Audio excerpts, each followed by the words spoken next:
Hello everyone. तो आज हम यहाँ पे देखने जा रहे हैं सेल डिवीजन। जो सेल होती है वो हर एक की बॉडी में होती है, हर ऑर्गेनिज्म की बॉडी में सेल होती है और सेल से ही हमारी बॉडी बनती है। तो यहाँ पे हम सेल डिवीजन, उसके टाइप और कैसे होता है सेल डिवीजन ही देखने वाले हैं। जो सेल होती है और सेल डिवीजन जो एक प्रॉपर्टी होती है वो हर एक सेल के पास होती है और हर एक ऑर्गेनिज्म में सेल डिवीजन होता है। ये सेल डिवीजन बहुत इंपॉर्टेंट प्रॉपर्टी है for the every cell and for the every living organism. अगर सेल डिवीजन नहीं होगा तो हमारी बॉडी की ग्रोथ नहीं हो जाएगी। अगर हमारी बॉडी में कोई भी इंजरी आती है तो उसे हम रिकवर नहीं कर पाएंगे, हमारी बॉडी उसे रिकवर नहीं कर पाएगी। कोई ट्रोमा आता है या कोई भी हमारे बॉडी का कोई भी पार्ट डैमेज हो जाता है तो वहाँ पे अगर सेल डिवीजन नहीं होता है तो वो पार्ट कभी भी रिपेयर नहीं हो पाएगा। तो सेल डिवीजन एक बहुत ही इम्पॉर्टेंट प्रॉपर्टी है हमारे लिए, हर एक लिविंग ऑर्गेनिज्म के लिए। तो यहाँ पे जो सेल है, सेल डिवीजन का मतलब होता है एक सेल से दो सेल बन जाना। तो ये जो दो सेल बनती है, दो न्यू सेल का फॉर्मेशन हो जाता है, तो उसके लिए पहले से भी कोई सेल होना जरूरी होता है। तो यहाँ पे सेल डिवीजन के लिए एक सेल होना जरूरी है जिसे हम कहते हैं मदर सेल और प्री एग्जिस्टिंग सेल। अगर कोई भी मदर सेल हो या प्री एग्जिस्टिंग सेल है तो उससे क्या हो जाएगा, उसका डिवीजन हो जाएगा और एक सेल से यहाँ पे दो सेल का फॉर्मेशन हो जाएगा जो बिल्कुल न्यू सेल होगी। तो यहाँ पे जो सेल डिवीजन है, सेल डिवीजन से होता है न्यू ऑर्गेनिज्म का फॉर्मेशन और मल्टी सेलुलर ऑर्गेनिज्म का फॉर्मेशन। अगर सेल यहाँ पे एक सिंगल सेल है तो सिंगल सेल जब ऐसे डिवीजन हो जाएगा, उसका एक से दो बन जाएगी, दो से चार बन जाएंगे। तो इस तरह से बहुत सारे जब सेल बनती है तब कोई ऑर्गन बनता है और ऑर्गन जब ऐसे बहुत ऑर्गन बनते हैं तो उससे बन जाता है न्यू ऑर्गेनिज्म। तो कोई भी मल्टी सेल्यूलर ऑर्गेनिज्म है तो सेल डिवीजन की वजह से बनता है। तो यहाँ पे हम देखने वाले हैं सेल डिवीजन और उसके टाइप। यहाँ पे जो सेल डिवीजन है उसके दो टाइप्स होते हैं। जो फर्स्ट है माइटोसिस और दूसरा है मियोसिस। तो यहाँ पे पहले हम माइटोसिस देखेंगे और नेक्स्ट लेक्चर में हम देखेंगे मियोसिस। तो पहले सेल डिवीजन देखने से पहले हमें सेल का स्ट्रक्चर मालूम होना जरूरी है। तो यहाँ पे मैं पहले स्ट्रक्चर एक्सप्लेन कर देती हूँ। तो आपको पता ही होगा, आपने पहले भी पढ़ा होगा कि हमारी बॉडी में जो सेल है तो सेल कैसी बनती है। सेल बनती है इतने सारे जो मटेरियल से यहाँ पे, for example plasma membrane, centriole, Golgi, nucleus, nucleolus, genetic material, इन सारे सब्सटेंस जब एक साथ आते हैं और इस मेम्ब्रेन के अंदर बाउंड होते हैं तो हम उसे कहते हैं सेल। तो ये लिविंग सेल का कैरेक्टर होता है, इसमें इतने सारे जो स्ट्रक्चर्स है वो प्रेजेंट होना जरूरी है। तो यहाँ पे जो सेल का स्ट्रक्चर है, तो सेल का जो स्ट्रक्चर होता है, जो फर्स्ट यहाँ पे है इसका प्लाज्मा मेम्ब्रेन, और इस प्लाज्मा मेम्ब्रेन के अंदर होता है साइटोप्लाज्म, और इस साइटोप्लाज्म में बहुत सारे ऑर्गेनेलिस प्रेजेंट होती है जिसे हम सेल ऑर्गेनेली कहते हैं। फॉर एग्जांपल यहाँ पे सेंट्रियोल्स प्रेजेंट है, गोल्गी apparatus प्रेजेंट है, यहाँ पे न्यूक्लियस है सेंटर में प्रेजेंट। न्यूक्लियस के ऊपर भी एक मेम्ब्रेन होता है जिसे हम न्यूक्लियर मेम्ब्रेन कहते हैं, और न्यूक्लियस के अंदर न्यूक्लियोलस प्रेजेंट होता है, और साथ में यहाँ पे होता है जेनेटिक मटेरियल। देन इस न्यूक्लियर मेम्ब्रेन के ऊपर यहाँ पे एंडोप्लाज्मिक रेटिकुलम होता है, और इस एंडोप्लाज्मिक रेटिकुलम के ऊपर राइबोसोम्स प्रेजेंट होते हैं। साथ में यहाँ पे माइटोकॉन्ड्रिया भी प्रेजेंट होता है।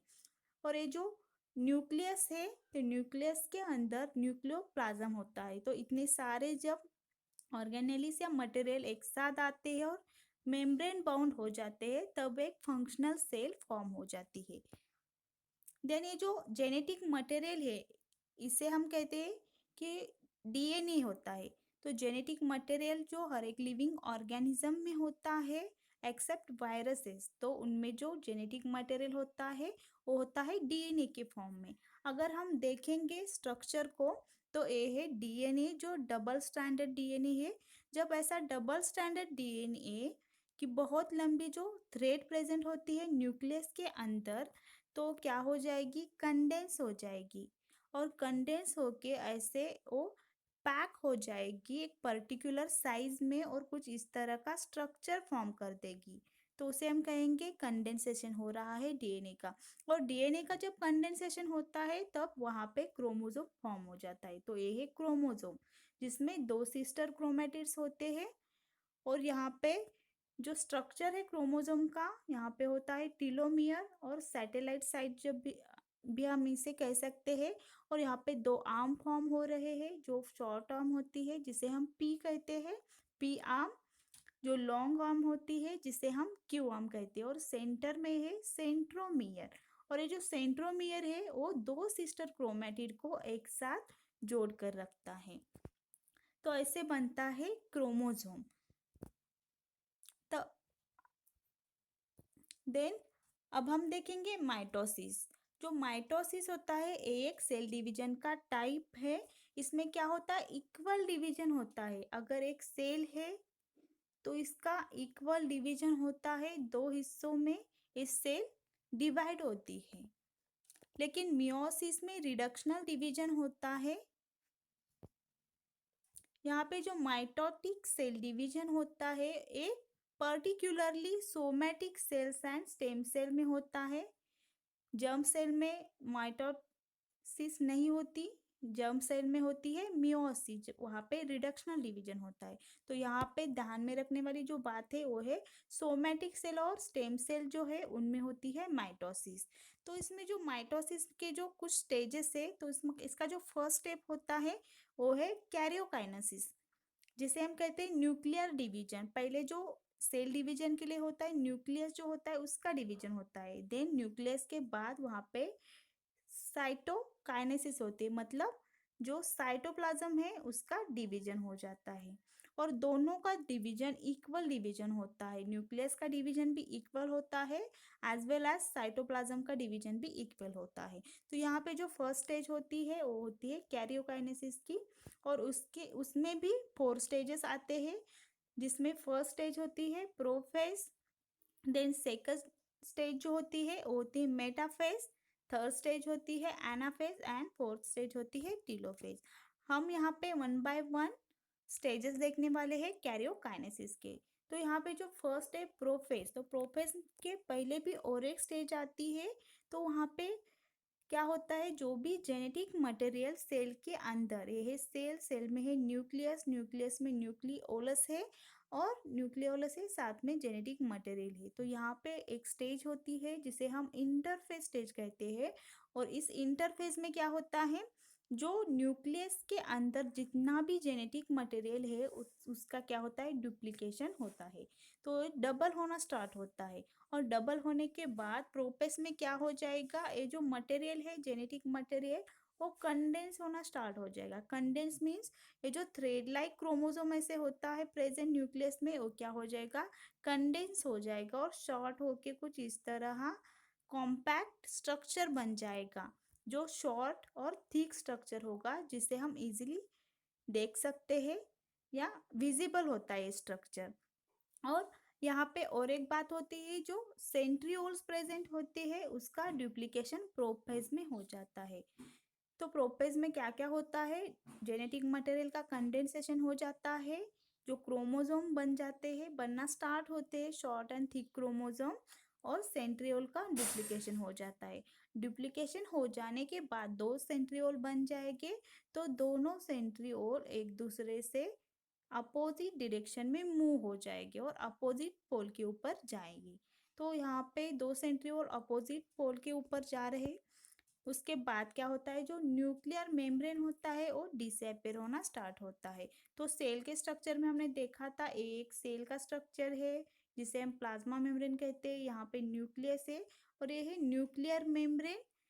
और यहाँ पे होता है न्यूक्लियोलस और यहाँ पे है जेनेटिक मटेरियल। तो ये जो न्यूक्लियर मेम्ब्रेन है वो डिसअपियर होना स्टार्ट होता है।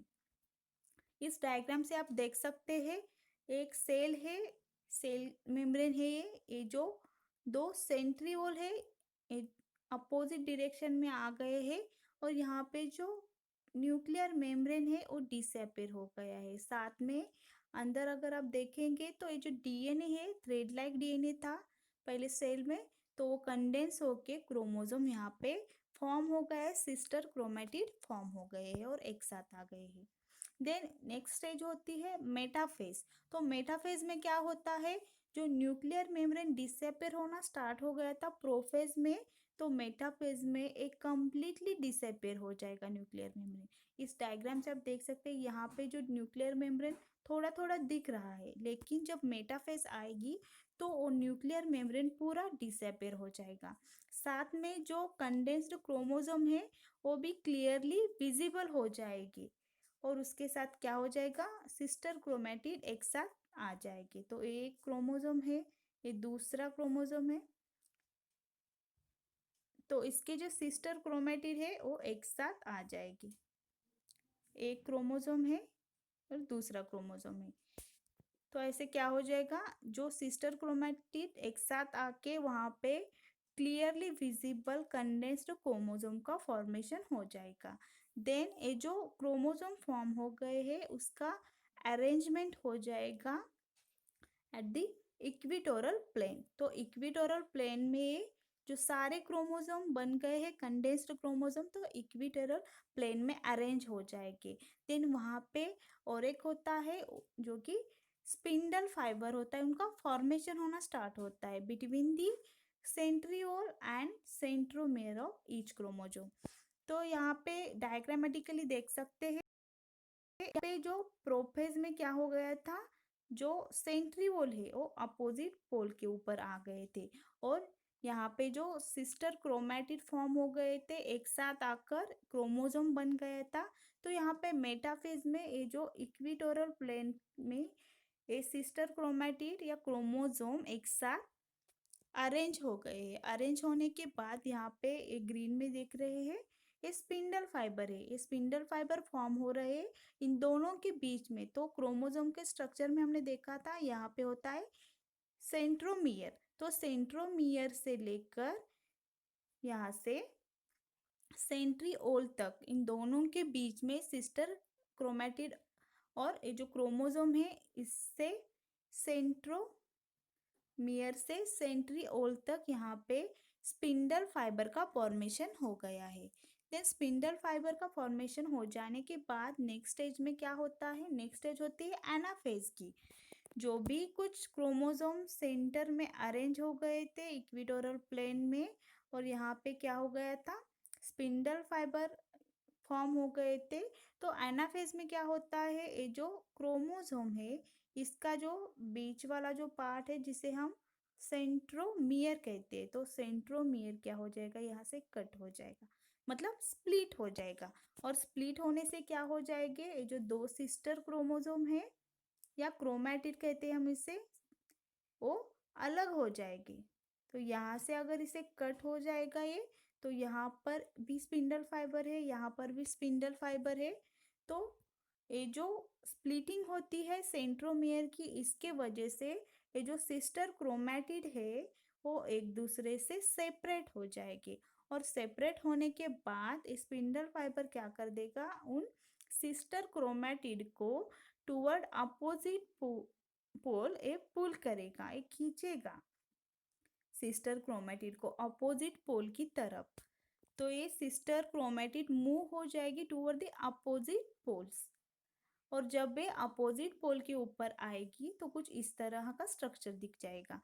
तो ये एनाफेज का स्ट्रक्चर है जहाँ पे क्या हो गया है, ये जो अपोजिट पोल के ऊपर सेंट्रियोल प्रेजेंट है, जिससे क्या हो गया है, स्पिंडल फाइबर अराइज हो गए हैं और जाके सेंट्रोमियर को अटैच हो गए। तो ये क्रोमोसोम के सेंट्रोमियर को अटैच होके, तो इसको दो जो सिस्टर क्रोमैटिड है उसको क्या करे, पुल कर रहे हैं टूवर्ड द अपोजिट साइड। तो यहाँ से पहले क्रोमोसोम हमारे यहाँ पे थे इक्विटोरियल प्लेन के ऊपर, जब एनाफेज आएगी तब ये पुल हो जाएंगे टूवर्ड द अपोजिट साइड।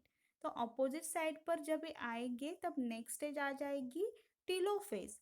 तो टीलोफेज में क्या होता है, तो यहाँ पे हमने देखा पहली स्टेज में प्रोपेज में कंडेंसेशन स्टार्ट हो गया था, थिक क्रोमोसोम बनना स्टार्ट हो गए थे। देन प्रोपेज के बाद मेटाफेज में ये जो सारे थी क्रोमोसोम थे वो इक्विटोरियल प्लेन पे आ गए थे। देन उसके बाद एनाफेज में क्या हो गया था, इस जो क्रोमोसोम है स्पिंडल फाइबर की वजह से अपोजिट पोल के ऊपर क्या हो गए थे, पुल हो गए थे, और पुल होने के बाद वो अपोजिट पोल के ऊपर आ गए थे। देन यहाँ पे टीलोफेज में क्या होता है, जो भी क्रोमोसोम जो भी क्रोमैटिड अपोजिट पोल के ऊपर आए हैं उनका डिकंडेंसेशन होना स्टार्ट होता है। डिकंडेंसेशन होना मतलब क्या, कंडेंसेशन का मतलब होता है थिक क्रोमोसोम का फॉर्म होना, कुछ इस तरह। लेकिन डीकंडेंसेशन में क्या हो जाएगा, यहाँ पे जो डीएनए है जो कॉम्पैक्ट होके बैठा है इस क्रोमोसोम के अंदर, क्रोमैटिड के अंदर, वो स्ट्रक्चर उसका लूज हो जाएगा और फिर से वहाँ पे थ्रेड का फॉर्मेशन हो जाएगा, ये थ्रेड लाइक क्रोमोसोम फॉर्म हो जाएगा। देन उसके बाद न्यूक्लियर मेम्ब्रेन रीअपेयर होना स्टार्ट हो जाएगा, जहाँ पे क्रोमोसोम फॉर्म हो गए हैं, थ्रेड लाइक क्रोमोसोम फॉर्म होना स्टार्ट हो गए, तो उसके बाजू में उसके साइड पे क्या हो जाएगा, न्यूक्लियर मेम्ब्रेन रीअपेयर होना स्टार्ट हो जाएगा, और साथ में यहाँ पे क्या बन जाएगा, डॉटर न्यूक्लिया बन के रेडी हो जाएगी। तो यहाँ पे डॉटर न्यूक्लिया बन गई है और उस डॉटर न्यूक्लिया के अंदर न्यूक्लियोलस अपीयर हो जाएगा, और जो स्पिंडल फाइबर थे वो डिसअपेयर हो जाएंगे। अगर डायग्रामेटिकली देखें तो यहाँ पे ये अपोजिट पोल के ऊपर जब आते हैं क्रोमैटिड, तो वहाँ पे फिर से वो क्रोमैटिड का डिकंडेंसेशन हो गया है, थ्रेड लाइक क्रोमोसोम यहाँ पे फॉर्म हो गए, तब इसके ऊपर न्यूक्लियर मेम्ब्रेन अपीयर हो गया है, न्यूक्लियोलस भी यहाँ पे अपीयर हो गया है, और जो भी स्पिंडल फाइबर थे वो क्या हो गए हैं, डिसअपेयर हो गए हैं। तो टीलोफेज के बाद आती है नेक्स्ट स्टेज, जिसमें साइटोप्लाज्म का डिवीजन होता है, जिसे हम कहते हैं साइटोकाइनेसिस। तो साइटोकाइनेसिस में क्या होता है, माइटोसिस में पहले कैरियोकाइनेसिस हो गया था, न्यूक्लियस का डिवीजन हो गया था, इक्वल डिवीजन हो गया था। देन साइटोकाइनेसिस में भी क्या होता है, साइटोप्लाज्म का डिवीजन होता है, वो भी इक्वल डिवीजन होता है, और इस प्रोसेस को हम साइटोकाइनेसिस कहते हैं, जहाँ पर साइटोप्लाज्म का इक्वल डिवीजन हो जाता है। तो डिवीजन जो होता है किस टाइप का होता है, जब टीलोफेज में क्या होता है, इस तरह से दो डॉटर न्यूक्लियर फॉर्म हो जाती है, डॉटर न्यूक्लियर फॉर्म होने के बाद साइटोकाइनेसिस में क्या हो जाएगा, ये जो डॉटर न्यूक्लिया है इसके बिल्कुल इक्विटोरियल प्लेन के ऊपर क्या हो जाएगा, नॉच फॉर्म हो जाएगा, और नॉच डीप होता जाएगा, और जब भी नॉच डीप हो जाएगा तो वहाँ पे क्या हो जाएगा, न्यू डॉटर सेल का फॉर्मेशन हो जाएगा। तो यहाँ पे डायग्रामेटिकल देख सकते हैं, ये है टीलोफेज की डायग्राम, और टीलोफेज के बाद साइटोकाइनेसिस होती है, तो साइटोकाइनेसिस में यहाँ पे नॉच फॉर्म हो गया है, तो कुछ इस तरह नॉच डीप डीप होता जाएगा, और डीप होने के बाद बिल्कुल दो ऐसे डॉटर सेल का फॉर्मेशन हो जाएगा। तो ये जो माइटोसिस है, ये जो सेल डिवीजन है, तो इस टाइप का नॉच फॉर्मेशन एनिमल सेल में होता है, लेकिन अगर प्लांट सेल के बारे में बात करें तो प्लांट सेल में नॉच फॉर्मेशन नहीं होता है, वहाँ पे सेल प्लेट बनती है, बिकॉज जो प्लांट सेल होती है वो राउंड नहीं होती है, तो वो कुछ इस तरह की होती है। तो प्लांट सेल में क्या होता है, प्लांट सेल इस तरह की होती है, तो वहाँ पे प्लेट फॉर्म हो जाती है दो सेल के बिल्कुल बीच में। तो यहाँ पे दो सेल के बिल्कुल बीच में प्लेटफॉर्म हो जाएगी मिड लाइन पे, और वहाँ पे साइटोकाइनेसिस होती है। तो ये था पूरा माइटोसिस का प्रोसेस। अगर ये वीडियो आपको पसंद आई हो तो मेरे चैनल को लाइक कीजिए, शेयर कीजिए और सब्सक्राइब कीजिए।